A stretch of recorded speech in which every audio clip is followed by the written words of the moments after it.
I'd like to call to order the meeting. And we need to take a roll call. So this is the meeting of the Property Maintenance Review Board special meeting agenda, and Mr. Fetzer, Present. Mr. Garcia, Here. Mr. Smithson, Present. Mr. Cumson, Here. Ms. Brunk, Here. Mr. Tang, Present. and Chairperson Capodice. Present. Thank you. Okay. We're gonna consider the minutes from the last meeting. That's correct. Okay, we'll consider review the approval of minutes of the February 2020 meeting of the Property Maintenance Review Board. All in favor of approving the old minutes? John, I'll make a motion. yeah, John, I'm going to have to tell you, when we're in the virtual meeting scenario, we have to do roll call votes. Okay. So that would apply to everything. Everything you did was fine. So Okay. Mr. Smithson provided a motion. And is there a second? I'll second Mark Fetzer. And Mr. Tang, Abstention. Mr. Tang. Ms. Brunk, Abstain. Mr. Cumson, Aye. Mr. Smithson, Aye. Mr. Garcia, Aye. Chairperson Capodice, Yes. and Mr. Fetzer. Aye.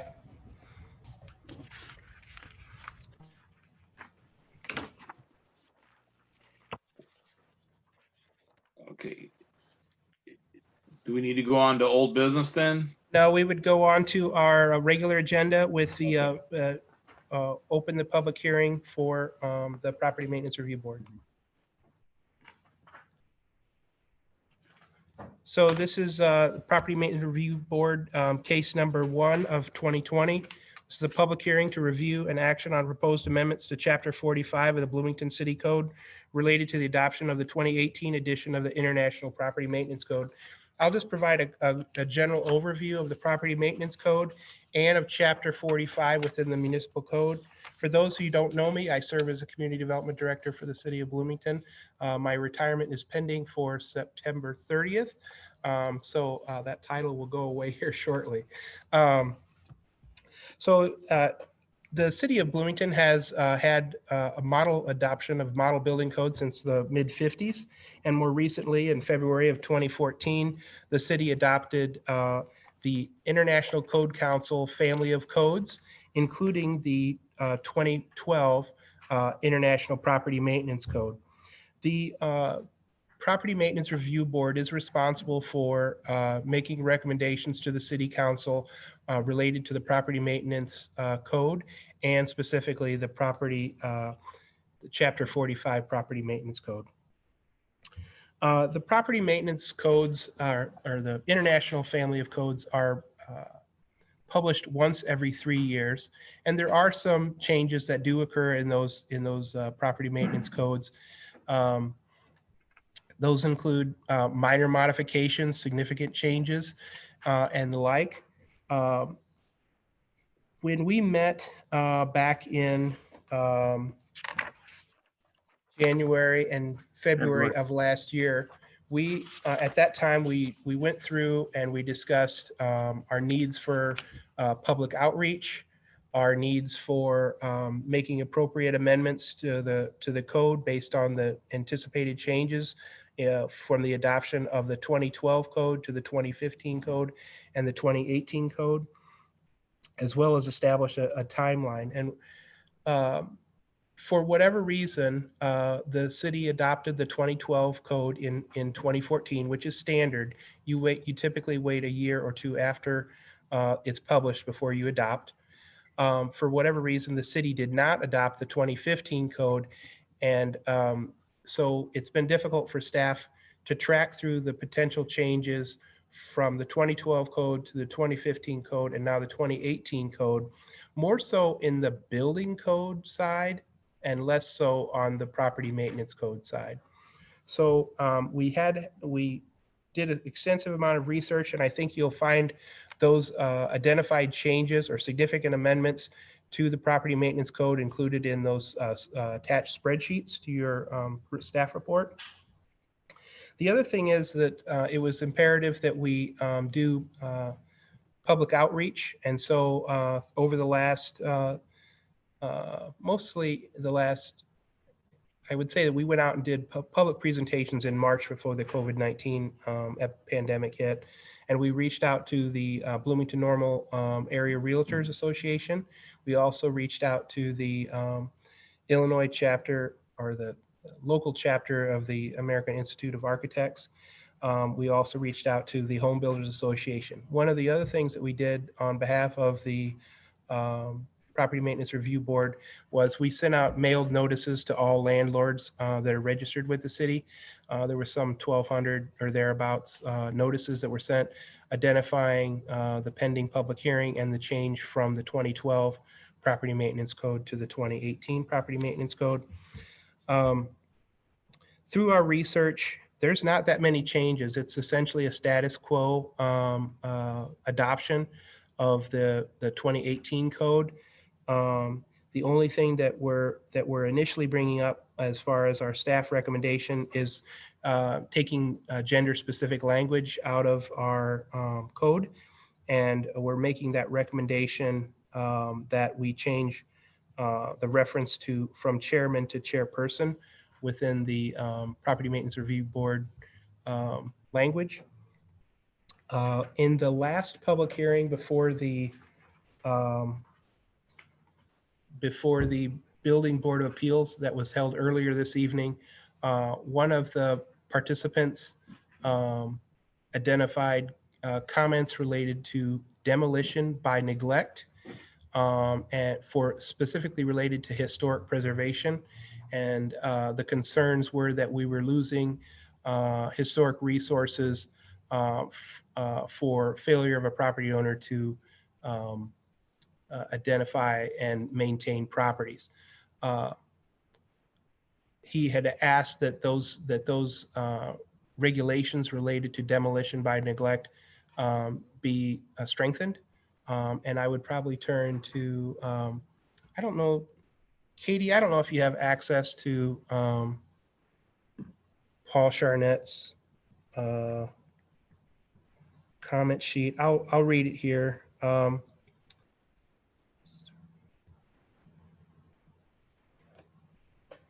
going to have to read from my copy. Bob,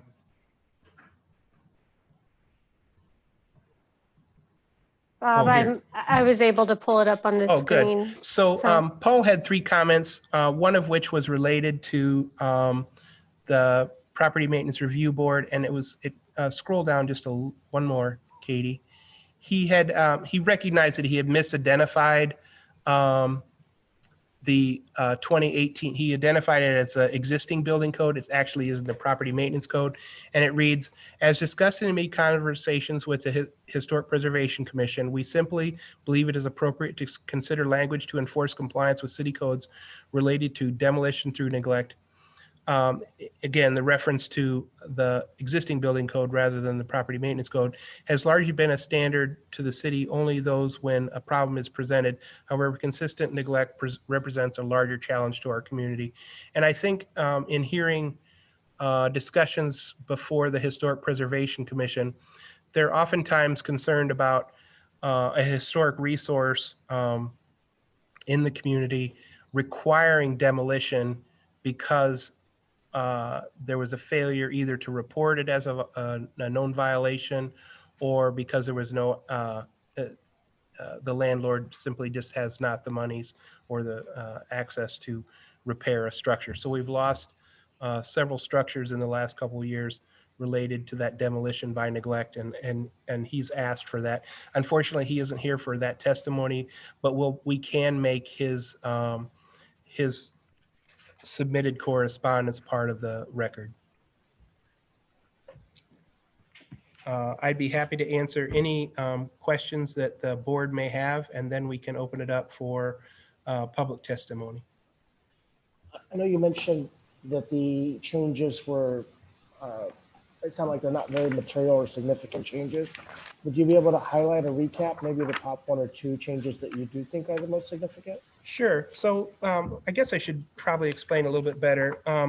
Within your staff report is Exhibit A, and the Exhibit A identifies the established modifications and amendments to the property maintenance code. Those are already established, and we want to continue those into the future. The Exhibit B shows only those modifications that we're proposing to move forward. So if we look at your spreadsheet, and it shows the significant deviations from the 2012 to the 2015 to the 2018.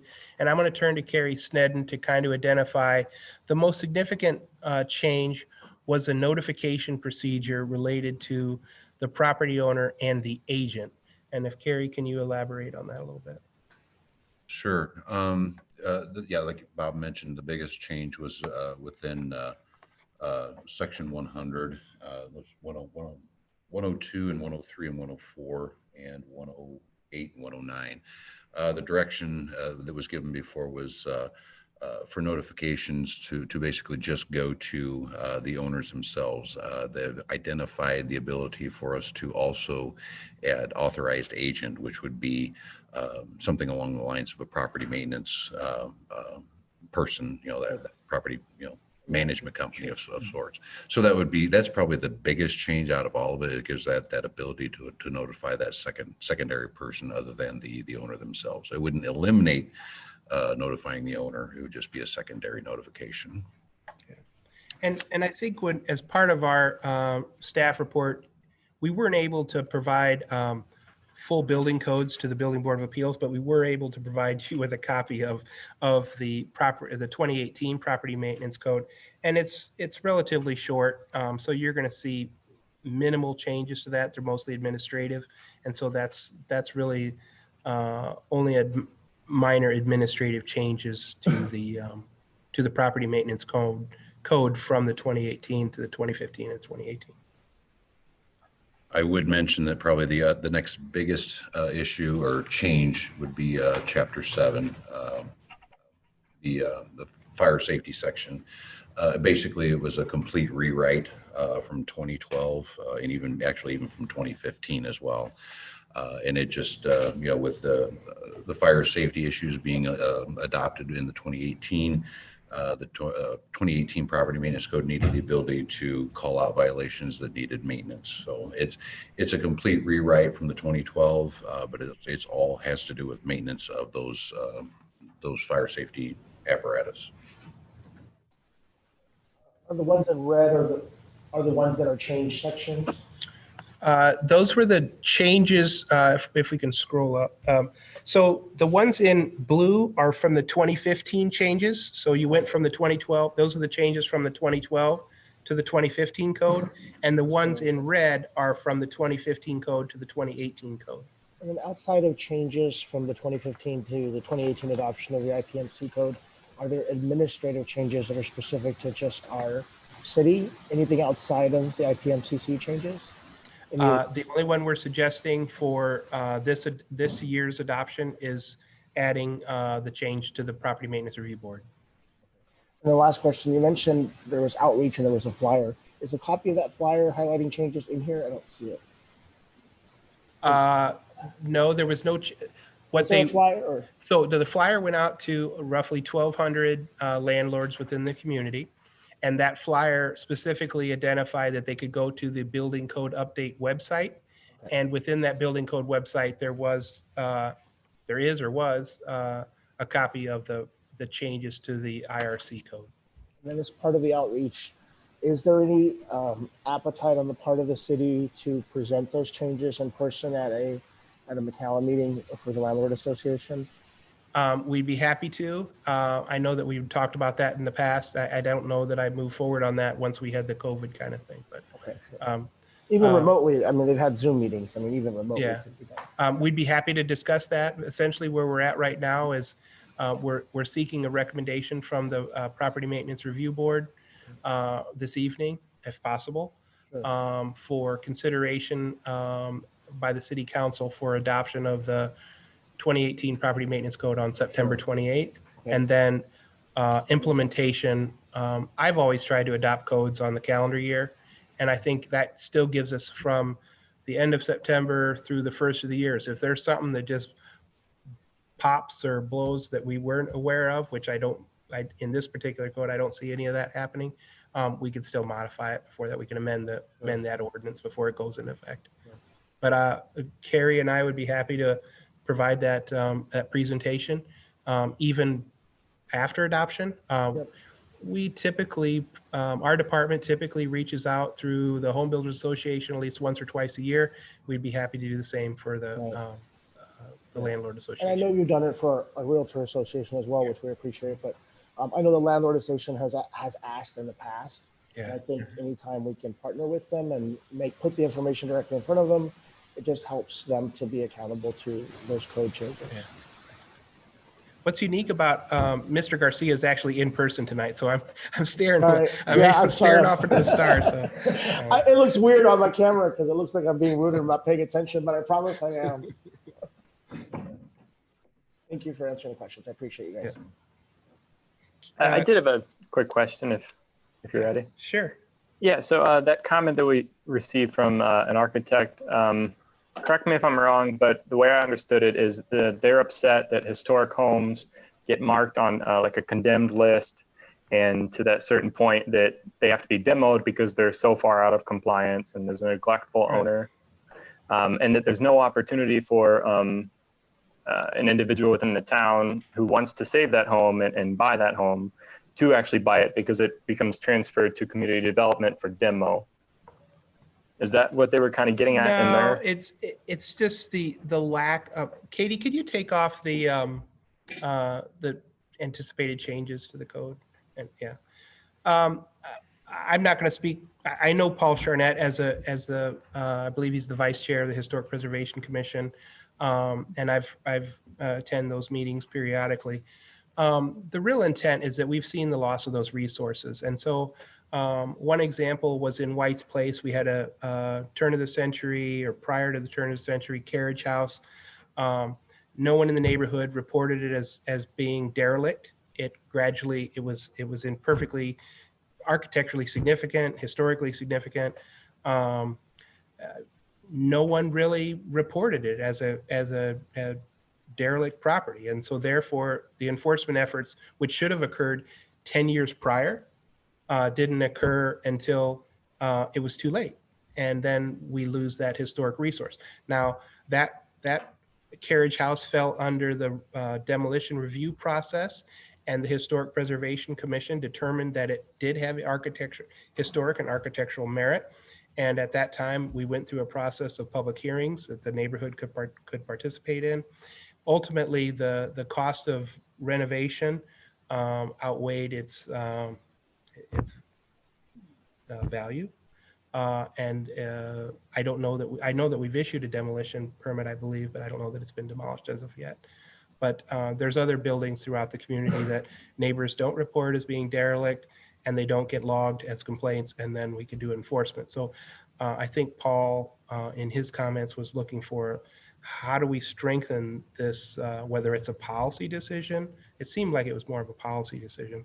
But I don't know how, and Carrie, you might be able to elaborate of how we can work more quickly or solicit those complaints to bring forward those properties. Where our staff isn't going down back alleys that often, and they only typically would when there's a complaint logged. So you wouldn't necessarily notice those unique loss of architectural resources. So it was more about catching it before it's a problem than Right.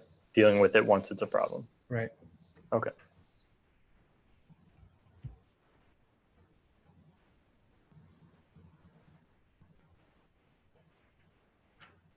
So what's the recommendation there? Is there one before us as to how we close that gap or add some sort of early handoff alert notification or something? To me personally, and Carrie, you can add to this. Internally among staff, as it relates to historic preservation or historic properties. Those staff needs to take at minimum periodic windshield surveys of those historic districts and identify those properties that are on the verge of dereliction or property maintenance, whether that's failed glazing, broken windows, uh, paint, deteriorating wood, deteriorating roofs. We need to identify those as well. We just don't have the staff resources. So we also rely on those neighbors to say, hey, I'm in a historic neighborhood. I'm seeing my neighbor not providing proper maintenance on the structure, and you can turn those structures in for us to identify, and then we can work with the code enforcement division to bring those properties back up to minimum standards for property maintenance. But in the situation described where the neighbors are not stepping forward voluntarily to turn in the property owner next door, there's nothing we can do at the city level to say, we don't know that it exists. So we're saying, hey, there's really nothing we can do if we're not made aware we don't have the resources to proactively identify these situations. And if the public doesn't report it, then we're saying there's no solution to the gap. These could still continue. Bob, if I can jump in, Yeah, Katie. just as staff liaison to the Historic Preservation Commission, I think what Mr. Charnett is also getting at is oftentimes with a demolition through neglect ordinance, it will give the city teeth to, even if we can't proactively address demolition through neglect, we can address the behavior because we have laws in place that kind of help that don't condone that type of behavior, that are a little bit more, give the city a little bit more teeth when it comes to that demo having to occur, to help kind of educate landlords that this is not a behavior that the city is encouraging, I guess, that we want people to maintain their properties, especially the historic properties. Bob, is there anything else that you would add or change to what I just said? I would say, as you made mention of it, it's almost does function as a separate ordinance and not necessarily part of the larger property maintenance code. I think this is something that we could continue to discussion. We could also have, a joint discussion between the Preservation Commission, maybe at least the chairs, to have that discussion on what that could mean or would mean, and with a potential adoption in the future. May I ask a question here? Yes, sir. Can everybody hear me? John Capelice here. Okay. I'm getting a little confused about it. I think I'm familiar with the property that was we've talked about here in White's Place. That was never a rental property, if I'm not mistaken. No, it was well, the carriage house, the property was owned by the contractor owner, and then they went off to a different house, and then they did rent that. They did, as I understood, they rented the house. Well, I just But you start talking about a neighbor turning in somebody else, because they're not maintaining their house. Is that what this board has authority to weigh in on privately owned non-rental property stuff too? You have that to now. Okay. Yeah. This is George Boyle, Assistant Corporation Counsel, and if I could jump in for a minute, I wanted to suggest a couple things. I also, along with Katie, work with the Historic Preservation Commission that Mr. Charnett is on. The idea of having a neglect, demolition by neglect ordinance is something that would, require some input. And, before you tonight are very specific steps forward, very consistent steps forward that have been vetted. And so, my suggestion, at least I would we could hear, if people are interested, a direction to go forward and see about at some point presenting that ordinance. But it's not really in front of us tonight. So I agree with Bob that, it may be something to look into and something very useful for our community, but we don't really have language in front of us, nor do we have, a notice to the community partners or to the Historic Preservation Commission, nor even Mr. Charnett himself to describe exactly what he was advocating for. So my hope would be that we could make some progress on what's before the board tonight, and then in the future perhaps look at a demolition by neglect ordinance. I will say a lot of the things, the property maintenance code has a lot of means to address things, to address deterioration of buildings already. So, passing that would be a step forward, I think. So in absence of any real recommendation, would it be just for us to volunteer our chair, John, to perhaps work cross-functionally with the Historic Preservation Committee's chair? I'm sorry, I didn't hear all that. So Bob had mentioned something along the lines of perhaps the two chairs could take the conversation offline to see if there's any opportunity to close that gap, because I don't hear anything here that that would be actionable for us. So maybe that's the recommendation, John, if we volunteer you to have that conversation with their chair. Sorry, John. That's fine. I need more titles. Projects. Well, you'd be doing it under the capacity of your existing title, Chairman, Okay. Mr. Chairman.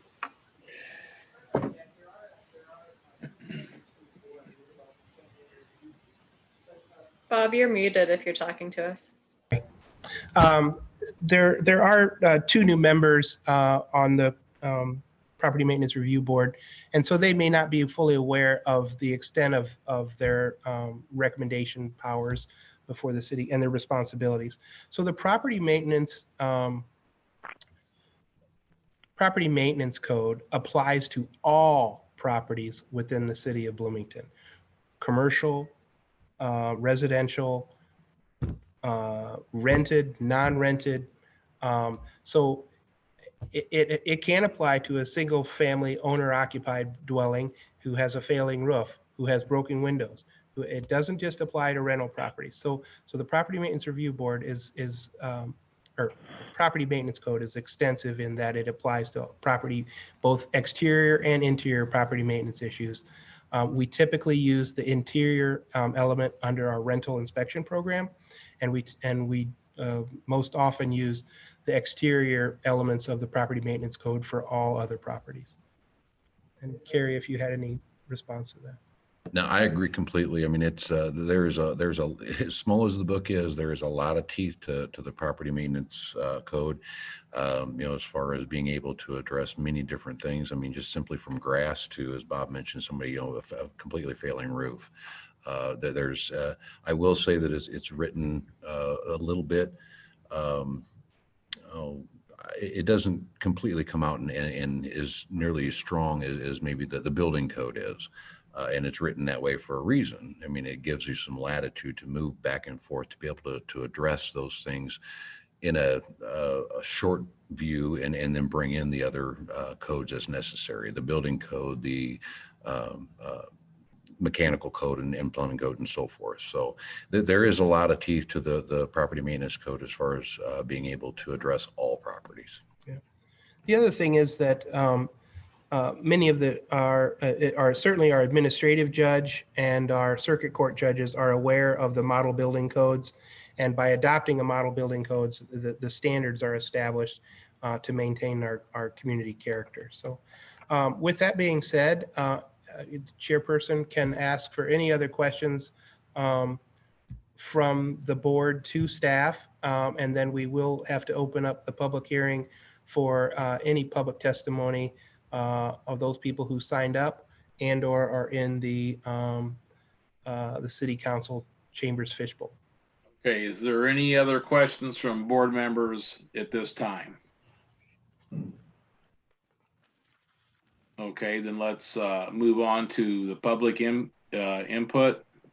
So Katie has a list of those people who would have signed up. I don't know that there's anybody signed up, and I don't see anybody in the fishbowl, but Katie, could you confirm that? That's correct, Bob. Nobody signed up to provide public comment for this meeting, and nobody emailed public comment. Okay. And So, for those new members who are wondering what a fishbowl is, it's the city council conference room. sorry.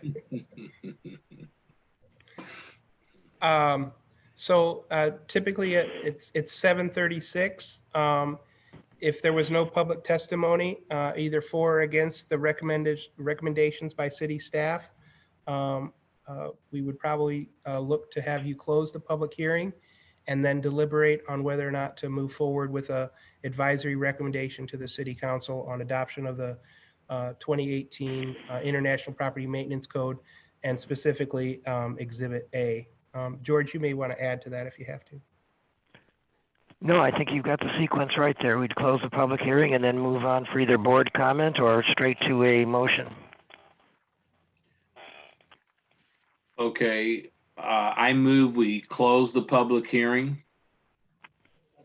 Actually, since you're the chairman, you can just close it. You don't even need a motion on that one. 7:37. If there's no other comments, I close the public hearing. All right. All right, now go ahead. We would pass here to discussion or a motion. Okay, then I would make a motion to pass this 2018 building codes as presented in Exhibit A. Exhibit B. Exhibit B, okay. I'll second that. Was that Kelby? Yep. Yep, thank you. Is there any discussion? Okay. Mr. Fetzer, Yes. Mr. Garcia, Aye. Mr. Smithson, Yes. Mr. Cumston, Yes. Ms. Brunk, Yes. Mr. Tang, Yes. and Chairperson Capodice. Yes. So we're going to move forward with this recommendation to the city council. I'm not sure yet whether we're going to have a further discussion at the committee of the whole, but they will definitely take action at this time on September 28th with the implementation of the property maintenance code on January 1 of 2021.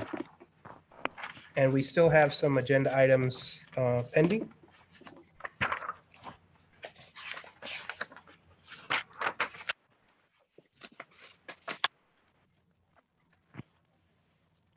John, did you have any old business? I do not. Okay. I did, sorry, just as a point of order for the old business. We did have in the minutes, I had a motion, or not a motion, but from February, I mentioned putting on the tenants' rights pamphlet and also on the website. And I don't know if that would be something I just have to make as a new motion, or if that would continue on as old business in this section here. That can continue on as old business, and then we can move that forward. I don't know that since we were working on this and the other building codes, that kind of went to the back burner. But it's something that's concerned for you, and you raised it in the past. So yeah, I'm gonna turn I think to I Carrie first raised it a year and a half ago in the former spring, and you said it'd be the fall. And then, I brought it up again in February, and I'll let you have COVID, but I'll work with you, and we'll turn that over to Carrie. Okay. Thank you. Okay. Okay. And we had new business. Okay, is there any new business? You had two new members, Noah Tang. Can you introduce yourself to the board and maybe a little bit about your background and your time here in Bloomington? Hello, I am a history teacher at Bloomington High School. I have been in town ever since I started school at Illinois State University, and I am returning there for my master's in history. I am really into civic governance and civic politics, specifically with building codes and maintenance. I am a renter. I am filling one of the renter spots. It's pretty sad to see that the building that I live in is slowly deteriorating. But I would like to use my position on the board to advocate for more power for renters. And the other new member is Katie Brunk. Hi, yeah, I go by Kate, and I am a program director with the YWCA here in town. I have been here for, I think, about 3 years now. I came for the ISU Stevenson Center program and studied community development and political science. So I'm happy to be here. I'm part of it. I'm also a tenant representative. And in terms of the tenants' rights pamphlet and Bill of Rights that Kelby was talking about, I definitely think it is important. I've talked to other renters in my neighborhood and other folks I know in town who have concerns and don't really know what to do about them or know that there is any process for them to follow. So I do really think clarifying that and bringing those concerns to this body are going to be important to make sure like our community is welcoming and a positive experience for everyone. So I'm really happy to be here and happy to learn from all of you about like our purview and the things that we can do and recommend to the City Council. Thank you. So one more agenda item. Okay, what's that? It's the adjournment. Yeah, okay, all right. Well, I'm sorry, can I, Well, I'll make- one point of clarification, Yeah. if I could go back, because I apologize, I missed it. So I didn't understand where we landed on Kelby's recommendation. When we said we were kicking it back to Carrie, what does that mean? I will make sure to put together a pamphlet on Oh, okay, gotcha. tenant and landlord rights. Yeah. Okay, okay. So yeah. do we, And a do we- website, right? Yes, it'll be a pamphlet plus on the website. so do we already have the content? Do you need help gathering that content? No, I think we can put it together fairly Oh, quickly. okay. So, yeah, I mean, we did have something years ago. It's kind of outdated. It just needs some updated and of course being put on the website then. Okay. And we have used some of the state or the Land of Lincoln Legal Services. I believe that they have a tenants' right brochure, and that's the one we typically will hand out if someone has concerns, but it's not. Yeah, you're it's not referring to- city-specific. I'm sorry. You're referring to Prairie State Legal Service? Yeah, I'm State. sorry. Prairie State. Yes. So we do use that one, but it's not specific to our community, and it's certainly something we should bring back for your review and input, and then we can put that on the website and use updated pamphlet for our renters in the community. And then, so under a virtual meeting, we do have to do a roll call vote on even adjournments. So if we can get through that, I think we're on our way. all So right, I need a motion and a second on adjournment. okay, I make a motion to adjourn this meeting. Second. And that was Kelby? No, Mr. Revere? Kelby, okay. Mr. Fetzer, Aye. Chairperson Capodice, Yes. Mr. Garcia, Aye. Mr. Smithson, Yes. Mr. Kumpson, Yes. Ms. Brunk, Yes. and Mr. Tang. Yes. Okay, we are adjourned. Thank you. Thank you all. Appreciate your time.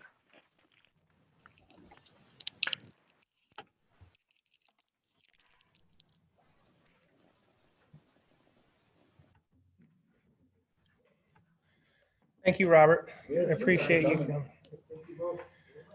How do I kill myself here?